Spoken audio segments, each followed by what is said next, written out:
And back again with Jimmy Allen.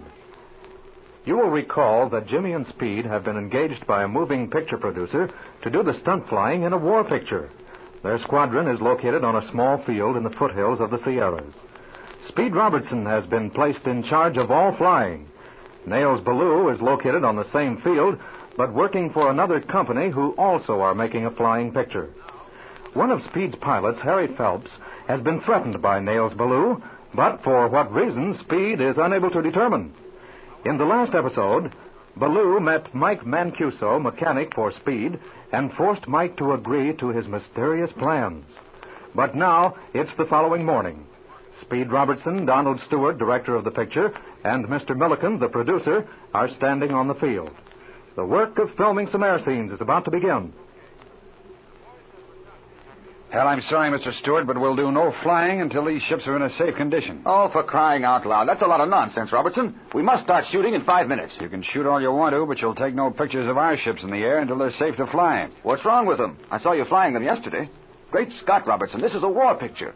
You stunt pilots are hired to take chances. We don't object to taking chances in good flying equipment. But some of these ships, man, are ready to fall to pieces. And until our mechanics get them in shape, they don't leave the ground. That's utter rot, Robertson. My cameramen are here, and we can't hold up production. If you're afraid of the airplanes, we'll get some pilots who aren't.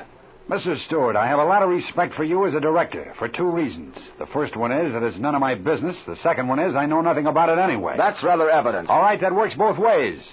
I don't want you telling me anything about flying. I know when an airplane is safe to take off, and I know when it should stay on the ground. I'm as anxious to get these scenes shot as you are. But there's no use in trying to do any flying until the equipment's in the proper condition. These scenes are to be shot right now, and that's final. If you don't want to fly in the airplanes, I'll find some pilots who will. All right, that's entirely up to Mr. Milliken. He's the producer of this picture and the man with whom I have the contract. Now, how about that, Mr. Milliken? Well, Speed, I don't like to have the production held up. It means a lot to us in getting this picture underway. Every delay we have costs us a lot of money. And then there's another side, too. Oh, what's that? Well, it's very necessary that we get this picture in the hands of the exhibitors as soon as possible.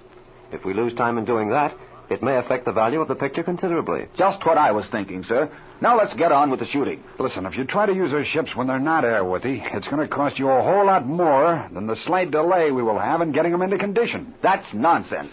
Let's get some airplanes in the air. Now, wait a minute, Donald. I'm inclined to agree with Mr. Robertson. After all, he knows a lot more about airplanes than either you or me. That's why he's out here. And if we don't follow his advice, we're liable to have some serious trouble. No, I see no point in employing a man of Robertson's recognized ability and then disregarding his expert advice.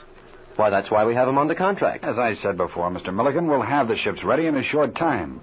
But until they're in an airworthy condition, they won't be flown as long as I have anything to do with them. Well, how many ships are available now, Speed? Well, there comes Jimmy Allen now with a report from Flash Lewis. He's our chief mech.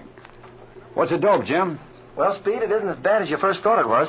Oh, good morning, Mr. Milliken. Good morning, Jim. Morning, Mr. Stewart. Morning. How many ships are ready to go, Jim? Well, Flash says that one of the 38s and 2 Focke-Wulf 190s are all right. They can be used right now. Oh, that makes 3 ships. Well, how about that, Mr. Stewart? Will that help you any? Certainly not. We must have 6 or 8 in this scene anyway. Well, how about Ballou and his equipment? They've had more time to work on their ships. Do you know anything about his situation, Speed? I'm quite sure that Ballou has a number of single-seaters available. I think some Thunderbolts and Mustangs. Good. That's all we need. All right, let's go over and talk to Ballou. Now, that's the sensible thing to do. Oh, wait just a second. Isn't this Nadine Hammond coming? Doesn't that look like Miss Hammond, Speed? Oh, by George, it sure does. Oh, yes. We're using her in the scene we're filming this morning. Hello, Miss Hammond. You feeling fit? Oh, good morning, everybody. When will you need me, Mr. Stewart? Why, hello, Jimmy Allen and Speed Robertson. How delightful. Hello, Miss Hammond. Hello. Well, what a surprise to find you out here. Mr. Stewart told us you were going to work in this picture. Jim, if you and Miss Hammond will excuse us, we'll go over and check on whether Ballou has some ships. Okay, Speed. We'll wait right here. Stand by, Miss Hammond. I want to see you in a few minutes. Yes, I'll wait right here, Mr. Stewart. Well, how do you like working in the movies? Oh, terribly thrilling, but lots of hard work. It's really marvelous to have you out here, though. I've been reading about you in the papers, Jimmy. You're quite famous now, aren't you? Saving airliners and capturing criminals. Oh, how brave you are. Oh, thanks, Nadine, but, well, I've just been lucky, I guess. But tell me, what are you doing out here on location? Well, Mr. Milliken wanted Speed and me to do some flying for this picture, so here we are. How perfectly lovely. I'm sure that now the flying will be thrilling. And maybe I can get that airplane ride you've promised me. Well, I don't know, Nadine. That's entirely up to Speed. But, Jimmy, you know you shouldn't be flying in this picture. You should be playing the part of the young American lieutenant. You know, the blue-eyed, bronzed young war hero. You'd fit the part perfectly. Oh, come on now, Nadine. No kidding this early in the morning. Oh, no, Jimmy, I mean it. Uh-oh. Here comes Speed and Mr. Stewart back. Well, I guess we'll go to work now. What'd you find out, Speed? Well, everything's okay, Jim. Baloo will give us the extra ships we need. Oh, that's fine. When do we go to work? Well, Mr. Stewart had better explain the scene to us so that we'll know what it's all about. And as soon as he's through, we'll shove off. Is that right, Mr. Stewart? That's right. Now listen carefully and I'll give you the scene. You, Mr. Allen, will double in the character of the hero, who, as you know, is a young American flying officer. Yes, I understand that all right. Now, Miss Hammond here is playing the part of an American war nurse who's stationed in a hospital in France, not far from the field on which your squadron operates. Oh, Miss Hammond will work in the scene today. Is that correct? Oh, yes, she has a very important part today. I studied it for a week, Mr. Stewart. Your lines today, Miss Hammond, are not as important as the general action. Now, to get on with the story, the war nurse, being played by Miss Hammond, is a girl of German parentage who was brought to America when she was quite young. But part of her family remained in Germany and was there when the war broke out. Oh, yes, I see. Now, it develops that a great German pilot is a brother of this war nurse and is stationed in a Luftwaffe Stoffel across the line from the American squadron. Oh, that's the part Ramsey's taken, isn't it? That's correct, Robinson. Oh, I begin to see now. It's a nicely developed story, as you'll see. How does it sound to you? Oh, I think it's all very thrilling. Well, it develops that the nurse has learned that the famous German ace is her brother, and she's very anxious to see him.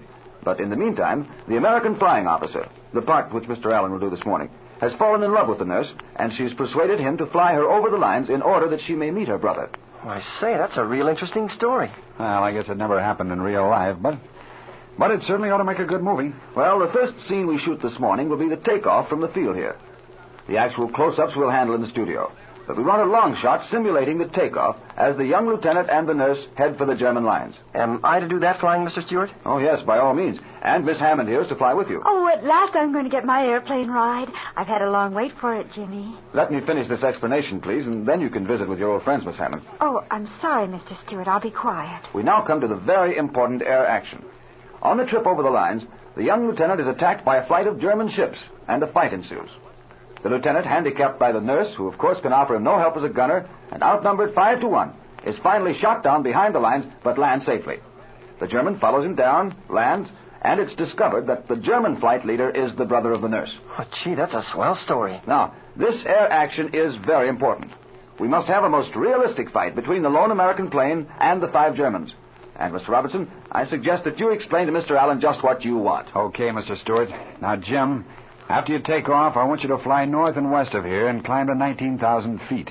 When you're all set, you waggle your wings, which will be a signal to us, and the cameramen will be all set. Mr. Stewart will be in one camera ship, and I'll be in the other. That's fair enough. But what about the ships that attacked me? Well, they'll be sitting up above you at about 21,000 and directly aft. And at your signal, they'll come diving in right on your tail. Now, I want you to fly a straight course until their first dive. Then start throwing the ship around, and we'll get some of the shots of a real general dogfight. Oh, boy, this sounds great.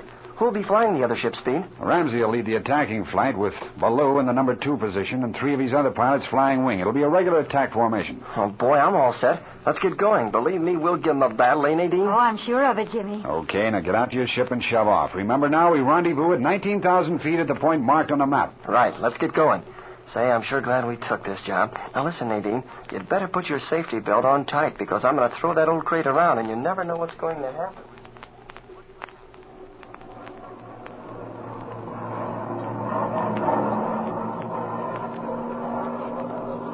We're about all ready, Nadine. And this is the spot, all right.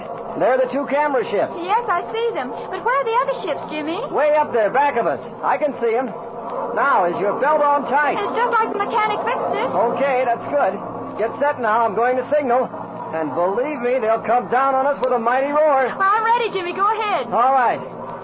Hey, here's the signal. Yep, they saw it all right, too. The camera ships are moving in closer. And look, boy, oh boy, look at Ramsey. Bring those fighters down at her. Oh, this is too exciting. I'm not going to look at anything. Watch yourself. Here they come. Hold tight now. They're right on us.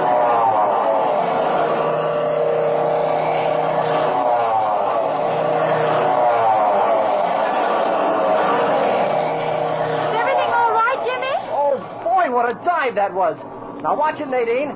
I'm going to start stunning now. And believe me, we'll give them a run for their money. Look, Jimmy, they've turned.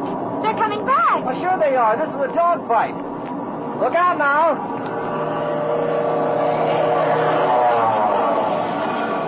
That was Ramsey.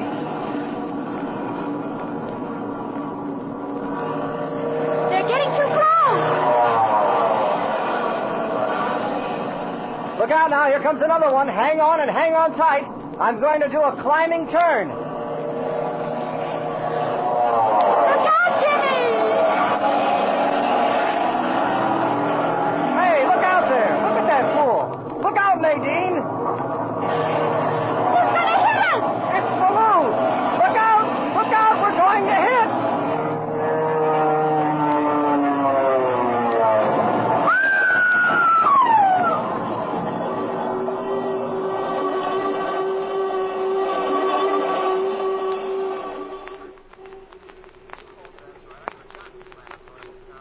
A thundering dive and collision at 19,000 feet. What will happen to Jimmy and Nadine in the twisting, falling airplane? Listen to the next exciting air adventure of Jimmy Allen.